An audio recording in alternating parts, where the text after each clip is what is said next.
All right, well, looks like it's noon. Thanks so much for joining. Let me go ahead and get my timer set here. Well, welcome. Thanks for joining us today. My name is Liz Hill, and my co-host and technical support is Carrie McLean.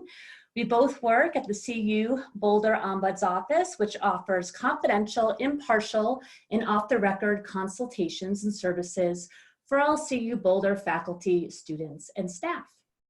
We recognize that these are challenging times and you have many competing interests. So we're thrilled that you chose to join us today, especially coming off a long holiday weekend. So thank you. Some logistics for today's session. You are in listen and view only mode. We may use some polls and ask questions throughout the presentation in an effort to keep you engaged. If you haven't already, please take a moment and go ahead and open the chat box now. This is what you'll use to answer any open-ended questions I may ask, as well as ask your own questions. And please know that your name does appear when you use the chat box function. In the first chat there, you'll see I included some links to some of the resources I've used during this session, and I will also provide those to you in the follow-up email and handout that I send out later today.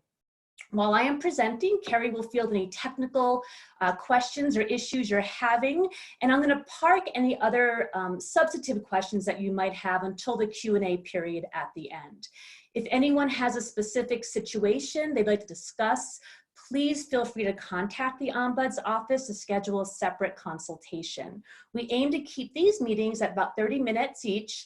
We want to provide you some bite-sized amounts of information, then get you back to your workday. And we are recording this session, so please be sure to use the chat box accordingly. And we do record in an effort to reach as many people as possible, including those who are unable to attend at this time. I do see Sarah asking if we can post the links. They're not showing up. Okay, don't worry. If Carrie can do that, great. If not, again, they'll be in the email that I'm going to send you later today, so you will definitely have those. Okay, so without further ado, let's go ahead and get started.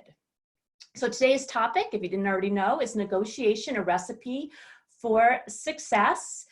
And the reality is everything's negotiable. We are negotiating every day. Every day we negotiate for what we want. And anyone on this webinar who has young children or is around young children will tell you that the art of negotiation begins at a very early age. So I'm curious, let's use a chat box for a moment and share with the group, what are some of your everyday negotiations? What are things that you find yourself negotiating for? Go ahead and take a few moments to add those here. And I'll pull this up so I can take a look. Yeah, what to have for dinner, exactly, perfect. That's exactly right, because oftentimes people are thinking the big negotiations in life, right? Buying big purchases, houses, cars, and yeah, using the laundry machine with your roommate, absolutely. Who does the dishes, perfect. So these are all the everyday negotiations that we all experience. And go ahead and keep adding while I keep moving here. We've got a lot of content today and I want to make sure we have time for questions. But here are some examples that I was thinking of too in the workplace, right? Work projects, maybe you're negotiating who's going to do which projects, or funding, right? Maybe you're negotiating with leaders on how much you're going to get in a budget or for a particular budget item. Deadlines, when things are due. Schedules, right? When you're going to work, how you're going to work, flex time, vacation time, all of those. Where to eat, and you hit on that already in the chat box. So where to go to eat, and that could be with friends, right, for lunch, or partners for dinner, whatever. Purchases, and so again, we think of often our cars, our houses, but many purchases may qualify as daily negotiations. And then vacations, right? Maybe you're trying to decide with friends or family or significant others where you're going to have your next vacation. So these are all the kinds of negotiations we all have. So for today's purposes, right, let's just look at a common definition. A common definition of negotiation is really any interaction that's aimed at reaching an agreement. So simple enough, right?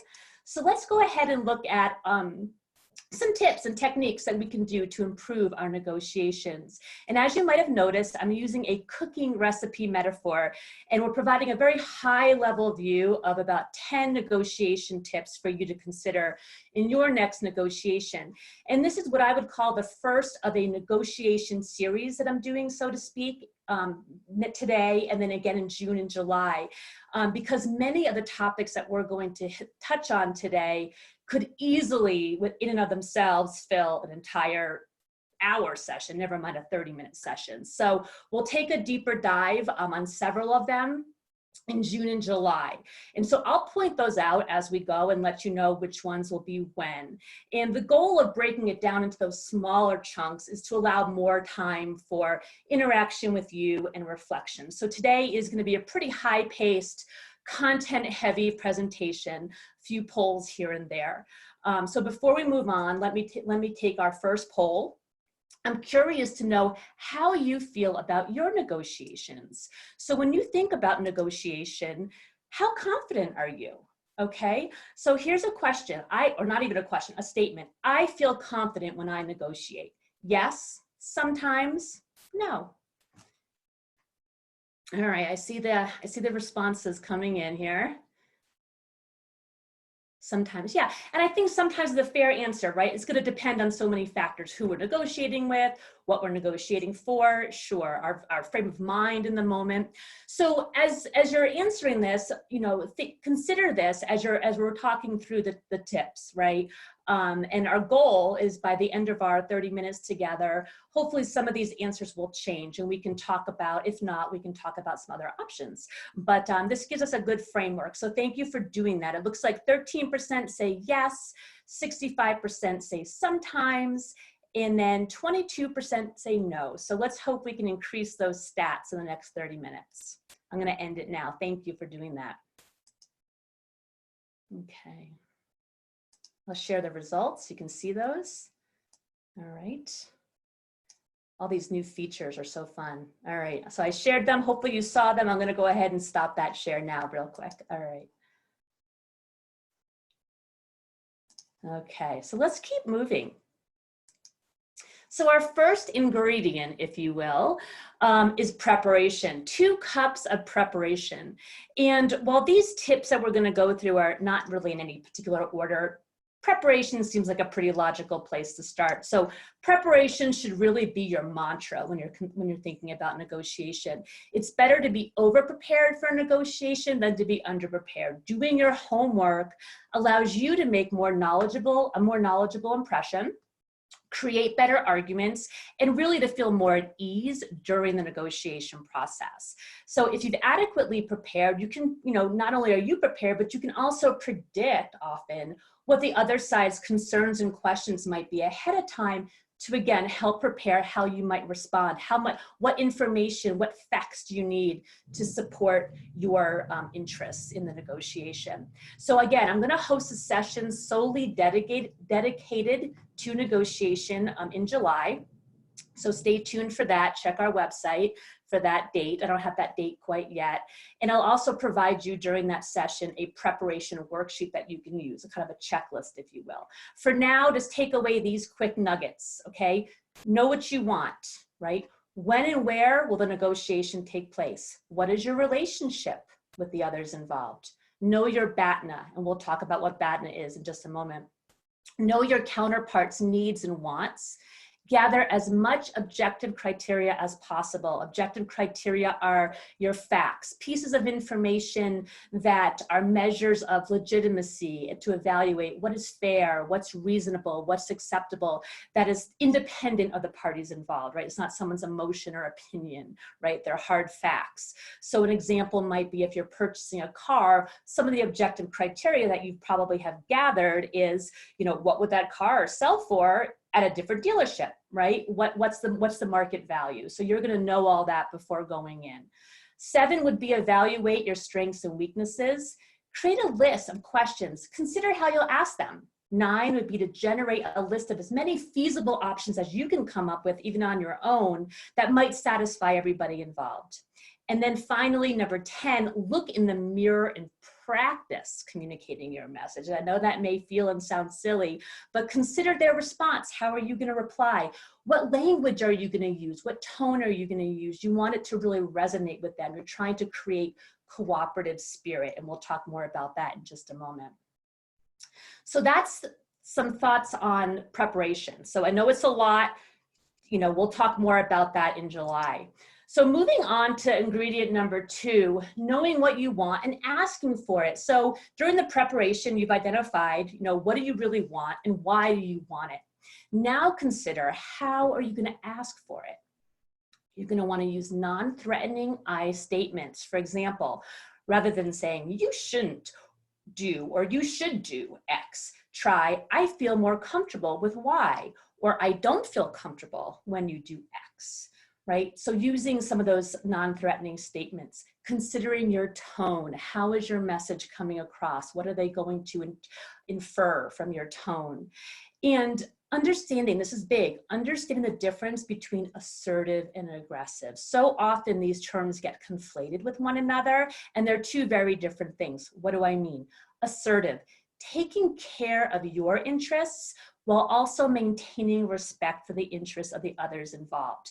Whereas aggressive is addressing your interests with little or no regard for the interests of the others involved. So take that to heart. That's a really key distinction to make when you're in negotiation. And then the final thought on this one is challenge. The word challenge, when I say you should challenge them, often has a negative connotation. And that's really not what it means. It's not a negative thing. All it means is you're not taking things at face value. You are leaving room to make up your own mind, which requires a willingness to challenge, right? And validate what they're saying, okay, or what information they're providing you. The third ingredient is BATNA. Now, many people have not heard of BATNA, and BATNA is an acronym for Best Alternative to a Negotiated Agreement. Basically, this is what you will do if an agreement is not reached. A solid BATNA really does two things. One, it keeps you from accepting a worse outcome than you could get elsewhere. It also keeps you from rejecting an agreement that's better than what you could get elsewhere. So for example, let's say you've got a great new strong job offer. You can now bargain hard in negotiations for another job if you're actually interested in the third job, right? Or a second job. Because you know, even if you can't come to terms that you can agree to, you have this as your backup. You've already got a strong job offer in the waiting for you. So it's not your bottom line, which often people confuse it with. It's really more of an insurance policy. And so determining your BATNA takes a little thought and preparation as well. One is you want to generate as many actions that you might conceivably take if a negotiated agreement is not reached. And then you take the most promising of that list and make them realistic, make them practicable and attainable. And then finally, you want to identify what's the best alternative, right? Because that's what you're going to reserve in your back pocket as your insurance policy as you move forward in that negotiation. Next is optimism. I love this one. 2 tablespoons of optimism. One of the worst things that we can do to ourselves in a negotiation is negotiate against ourselves. So understand what you, your services, or whatever it is you're negotiating is worth. And don't undersell or second guess yourself. Aim high. And then you won't be disappointed if you meet somewhere in the middle, which is often what happens in negotiations. Often it becomes some kind of a compromise. So our thoughts truly do become our self-fulfilling prophecies. So if you continually tell others, I'm really nervous about this meeting, you'll be nervous. Instead say, I'm a little nervous and I know I will make a great argument. You'll be surprised at how much more successful you'll be. So don't think of yourself as not worth their time and attention, because otherwise that's exactly what you'll become. So let's look at a salary negotiation. I think that's a great example, a real example. So let's say you make $60,000 in your current position and you're offered $90,000, which is a 50% pay increase to work at a larger company in a very similar role. But you've done your homework and you know that the same job in that industry typically pays $120,000. So you might enter the negotiation with optimism that you can assertively, point out that the market value, point this market value out to increase the new salary. So you might reiterate your interest, right? Tone, presentation, professional, respectful, reiterate your interest in the company and assertively ask for the market salary. And it might require some back and forth, but if you stay the course, it's possible to get closer to that number that you desire. So this really touches on all the first 4 lessons we've talked about, right? You've prepared, you know the market value, and even though 50% pay increase is nothing to shake your head at, and it might sound good, it's not really fair if the market is paying so much more. And then you're assertively asking for what you want in a respectful and professional tone, challenging, right, their offer, because you know your BATNA, right? And in this case, it might be staying put where you are, knowing that maybe you can negotiate more successfully for a similar role in that industry at another time, okay? So having your BATNA in this case, again, might be staying put, right? Not taking that first offer, okay? And having the optimism to aim high. All right, rapport. I can't say enough about rapport. And I'm not going to read the things on the slide because you can see those, okay? At least I think you can see those. But you are going to want to develop a connection with the other party to increase cooperation, right? You want to move the conversation from me versus you to us against the issues, because research does show that those who approach negotiation through a competitive lens are more likely to really just exploit and dominate, whereas those who approach negotiation through that cooperative lens tend to benefit everyone involved and really achieve more desirable outcomes, satisfying everyone's interest involved. Active listening. Okay, so this, as I was preparing this could be an all-day workshop. And I may have to add this as its own session, but I suspect many of you are familiar with this concept and have dealt with it before. And let me just check in, is everyone able to see my screen and my slides? Because I'm not sure that it's showing up. Okay, thanks, Grace, because it just looked a little different for a moment. Thank you. So first and foremost, so if you are familiar with active listening, this will be a great refresher for you, hopefully. If not, I will consider doing another session just on this, because this is probably, as you can see from 3 cups, probably the most important ingredient, if any, aside from preparation, right? So first and foremost, 70-30 rule. I don't know if you've heard of the 70-30 rule, but 70% listening and 30% talking. That should be your goal in any negotiating communication. And so there's 6 strategies, and I'm just going to touch on them real quick here because we're already at 17 minutes in. But first is pay attention, right?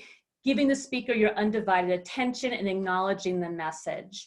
And you're also going to want to listen to what's not being said, as well as to body language. And number 2 is show your listening. Use your own body language to gesture and convey your attention, nodding, smiling, watching your posture, encouraging them to continue with yeses and ahas and tell me mores, right? Really let them know you're there to hear them. Ask open-ended questions. And the goal here is to understand their perspective. What's driving them? What are their interests? And the more open-ended questions, and open-ended means not yes or no answers, things that require more of an elaboration, right? So their concerns are the problems that you're facing in this negotiation. These are the hurdles you have to overcome. So the more information you can gather, the more successful you'll be. Provide feedback, right? This is summarizing, paraphrasing, whatever you want to call it. Let them know, here's how I'm hearing this, or I think this is what you're saying, or let me make sure I'm understanding correctly. Because this is a time, number 1, to demonstrate that you've heard them, but also to give them an opportunity to clarify or correct any misunderstandings if you have not heard them correctly or are not hearing the message as they intended, because that's the definition of effective communication, right? You're communicating in a way where you're hearing the message as it's intended. And then the 5th would be deferring judgment, right? Don't interrupt, let them completely speak their piece and say what they need to say uninterrupted. It's frustrating for the speaker, as you may know from your own life experience, to be interrupted. So let them finish their points. And hold off on your counter arguments or your input until after they're done. Take notes if you need to keep on track. And then 6 would be respond appropriately, right? Being respectful, not making any personal attacks. You can be candid, open, and honest, and assertive, and assert your, opinions and your thoughts and your counter arguments, so long as you're doing it in a way that treats the other person as they want to be treated, right? That's the platinum rule. So many of us know the golden rule, how we want to be treated, but we really want to put ourselves, that empathy, into their shoes. How do they want to be treated in this moment? Next is position and interest. I am going to do a whole session on this on June 16th, so mark your calendars. Registration is open for that. Today, understand that these are two different things, and many of you may know this already. A position is a viewpoint, what I say I want, and the interest is the reason for the viewpoint, why I really want it, why I need it, all right? The intangible motivations, the hopes, the concerns, the needs. And if we can frame our negotiations in these terms, it often expands the pie of what options are going to be available to satisfy those interests, if we can be more flexible and get out of just getting stuck in our positions. And then emotions. This also is going to be another session, so June 23rd. But emotions are inevitable. It's important that we don't discount them, avoid them, and try to run away from them, right? We want to embrace them and use them, turn positive emotions into our asset. So it is inevitable. They're going to happen during a negotiation, and they're complex, right? So negative emotions are going to create obstacles, but positive emotions are going to be an asset. So rather than deal with getting into the complexity of any given emotion, the authors of Beyond Reason, one of the sites I'm going to give you, suggests addressing emotion through the lens of 5 core concerns. And this helps you understand what's driving the emotion, and it helps stimulate positive emotions to improve the situation and the relationship. So again, on June 23rd, we'll take a deeper dive into those 5 core concerns. Right now, I'll give you a little teaser. They're appreciation, affiliation, autonomy, status, and role. And these are a great lens to consider your negotiation when you're preparing, conducting and reviewing how it went. Okay, I know I see the time, we're at 22 minutes, so I'm going to speed it up a little bit. But here's another concept that maybe you're not as familiar with. It's called effective anchoring. And this is a psychological phenomenon. It's actually a cognitive bias that affects our decision making. It describes a common tendency that we as human beings have to give too much weight to the first option or offer that's put on the table. Okay, because that then becomes the starting point. Even if it's totally off base, that becomes the starting point, or the anchor, if you will, for the rest of the conversation. So let's go back to that salary negotiation real quick and use that. Once a number is put on the table, it becomes the anchor. So if you entered that salary negotiation with $120,000, explain the market salary for that particular position, the conversation will now focus on that starting point, which you've determined. In other words, you've thrown the anchor. Now, you're not always going to want to throw the anchor. You're going to have to make a decision. The decision whether to throw that anchor generally should be based on 2 factors. 1, your knowledge of the range of options that might be acceptable to all people involved, and 2, your assessment of how the other person's knowledge is of that range of options. How up to speed is everyone involved on what that range should really look like? Now, if the other side drops the anchor first, you might want to diffuse it before countering if you are going to counter it. So for example, if they were to come in and drop the $90,000 anchor and you want to counter with $120,000, before doing that, you might want to preface that a little bit with $90,000 is simply unacceptable. We're off on our numbers. And you might say things like, I'm not trying to play games with you, but we're apart on price. And after doing that, right, after you diffuse that anger, then you can quickly move in with your counter proposal and of course, be prepared to explain why you believe it's fair and why it's justifiable. And then finally, a pinch of humility. Being humble is an immunization against taking things personally. And of course, it's one of the most difficult skills to cultivate. So inviting humility means taking some hard looks at who we are and how we react. And perhaps this could be a future Lunch and Learn topic as well. The important takeaway for today is that separating yourself and your ego from the issues allows you to address the problems without damaging the relationships. You're separating the people from the problem. It also gives you a clearer view on what's really going on. What is the conflict? What are the issues? Where are we? So another quick poll before I jump into the 5 pitfalls, which is just one slide, I promise. Go ahead here. Let's see, polls. Okay. How do you think this will help you? I know it was super quick and a lot of content, but I mean, thinking about what I've just shared, do you think this will help you as you move forward? I think so, not sure yet, not at all. And it's okay, you could be honest. This is great. Okay, I'm so glad you think this will be helpful. Excellent. Okay, and of course, you could always, you know, I'm going to have a slide with our Ombuds Office information. If you have a negotiation or there's 1 or 2 topics that you really want to take a deeper dive into, give us a call. I'm happy to talk to you about it. And I also invite, of course, everybody to our June and July sessions to take some of those deeper dives into some of the heavier topics. All right, so I'm going to go and end this. This is wonderful. Thank you so much for completing it. So we had 76, I'll share real quick. 76% said, I think so. 24% said, not sure yet. And I'm so pleased to see not at all. So thank you for sharing that. Okay, I'm gonna stop sharing that. Keep us going. We're at 26 minutes and we're gonna wrap it up so we have some time for questions. But there are pitfalls, right? And so I just wanna put those out there just so we can be aware of them. Being unprepared. These are really the opposites of many of the things we talked about. And I'm just going to list 5, but being unprepared is 1. Not listening closely, right? That 3 cups of active listening goes a long way. Letting your emotions get in the way. And we'll talk more about emotions because that's, you know, it's difficult. It's so challenging. Rushing. We didn't talk much about this, but negotiations can take time, right? And so especially if you want them to go smoothly, you have to take the time to build that relationship and that rapport, allow time for pauses, let people kind of regain perspective and remove some of maybe the negative emotions that are becoming obstacles. So it doesn't have to happen quickly, and it might not, so you have to be patient. And then getting too attached to those positions. We want to be flexible. We want to really look at what do we really need and want? Are there other options? Are there other things that will accomplish that? Okay, so here are the resources again. And I know for those of you who came on later, I had them in the chat, but I promise you I will include them in my follow-up emails. So don't panic about not being able to paste those.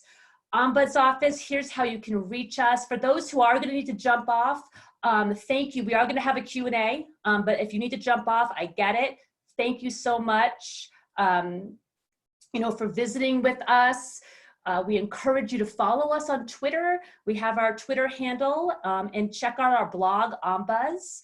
And those, again, those links at the beginning of the chat. So I'm gonna pause there, I think. Hang on, yes.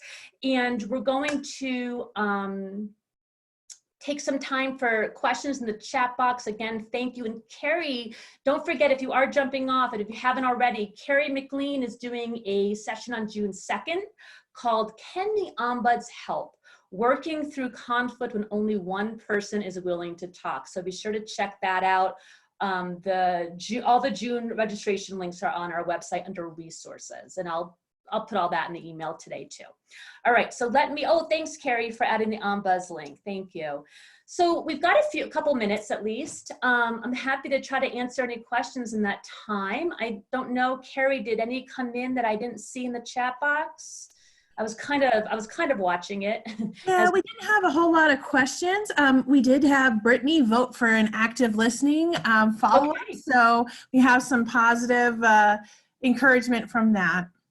Awesome. Thanks, Brittany. Yes, as you know, like I said, as I was preparing this, I was thinking, ooh, we probably do need one on active listening. So thank you for sharing that. All right, what else? Anything else? I know I really heard at the end. I want to make sure I give you some time. All right. Oh, here we go.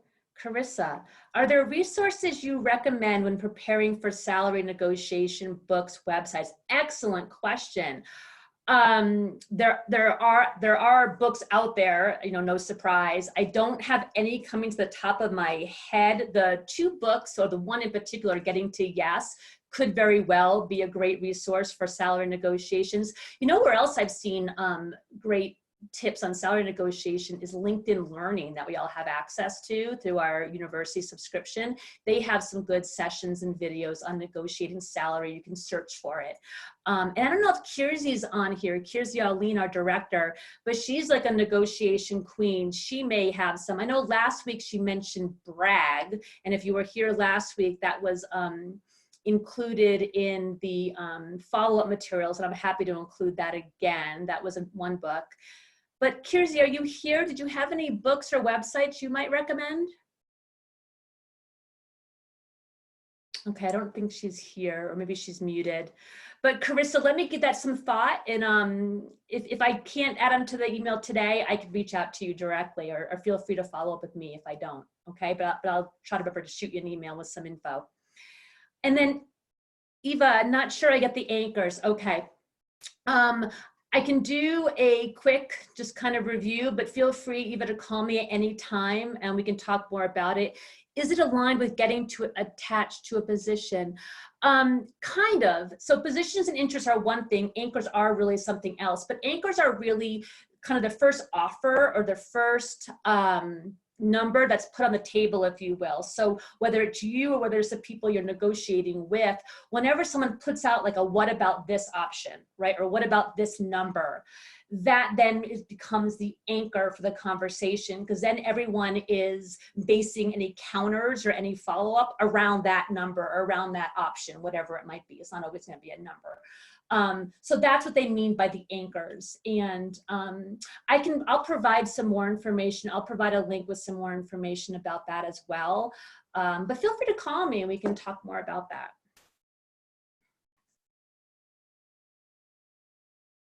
All right, it looks like we're about 1.5 minutes over. So thank you again for coming. And again, feel free to call us with any other questions that come up, and we will see you on June 2nd. Thanks so much, everyone.